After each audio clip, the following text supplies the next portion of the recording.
How has the reaction been from the company? Have you talked to anybody there since all this is Well, unfolding? that's the other thing, you know.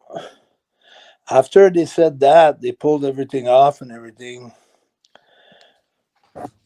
Uh, me and Tommy Dreamer had a conversation on the 27th of December on it was a Rhino show in Detroit. Hmm. And the next day, like I did everything there, all my crazy stuff and everything. I tore the house down for Rhino's promotion, IWR. And after that, me and Tommy had a discussion. I texted the vice president about maybe an idea.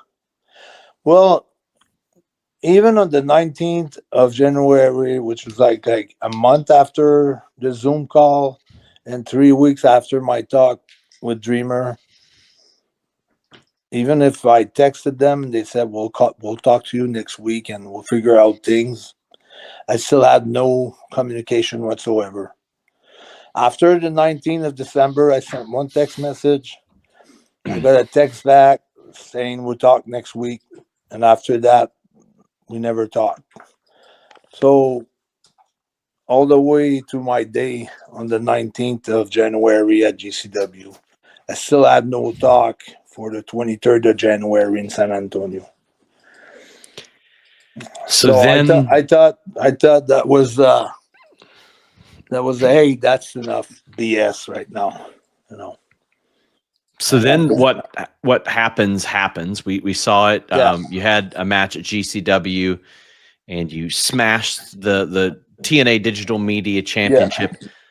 They have claimed that it was a replica. You have sent me pictures of this, like you've shown me, like that it to be an actual title. yeah. But GCW has claimed to me that they knew you were going to do or say something, but they didn't know it was going to be the extent of that. Is that accurate?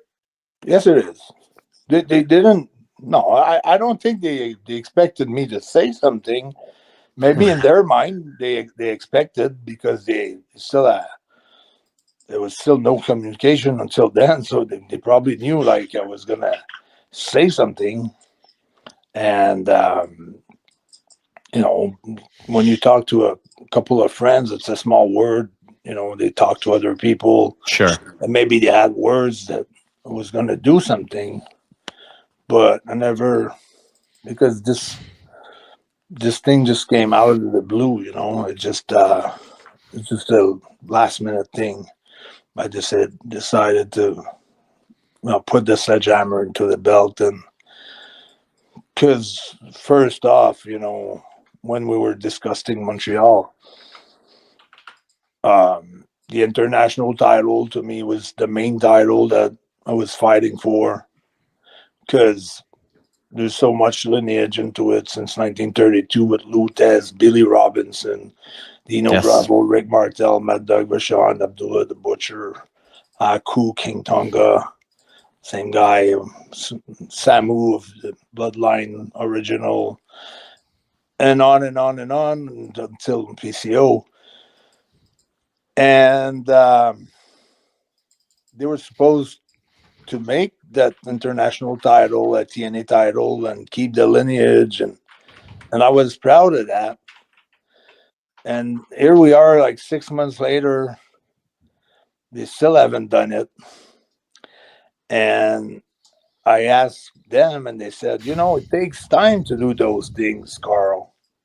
Okay, 6 months, yeah, takes time. Okay, so they did another belt in less than 4 days for San Antonio for Stephanie to have won on the divorce. You know, if that's all my divorce gonna cost me, the title, that's all right. You know, it's not a very expensive divorce for someone in the business.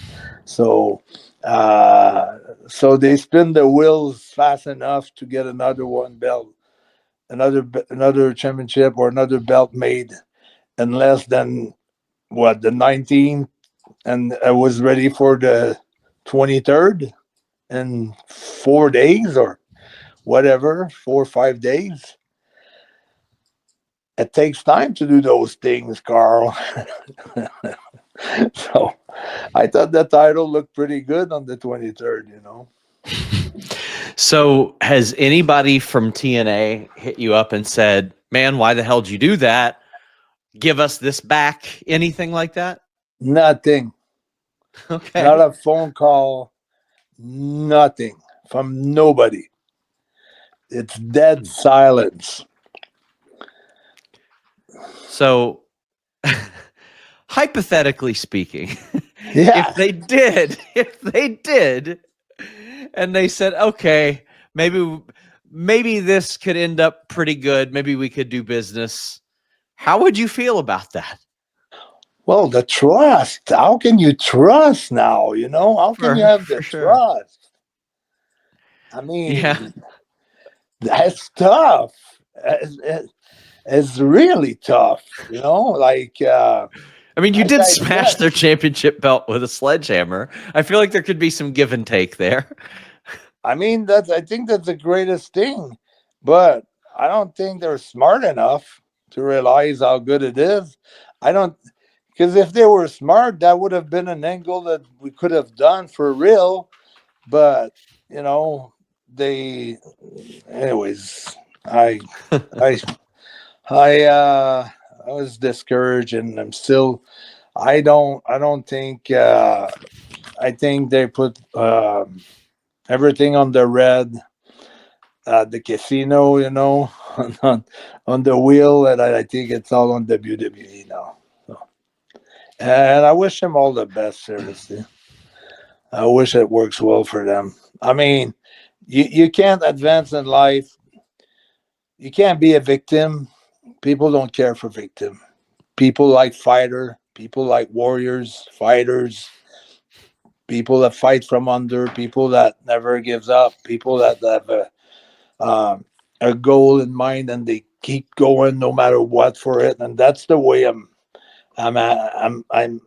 done, and that's the way I am, and that's the way I operate, and that's the way I will continue to operate, and refocus, recalibrate, and charge, and that's it. You know, mindset warrior, and he's not human. It's French Canadian Frankenstein, just monster up.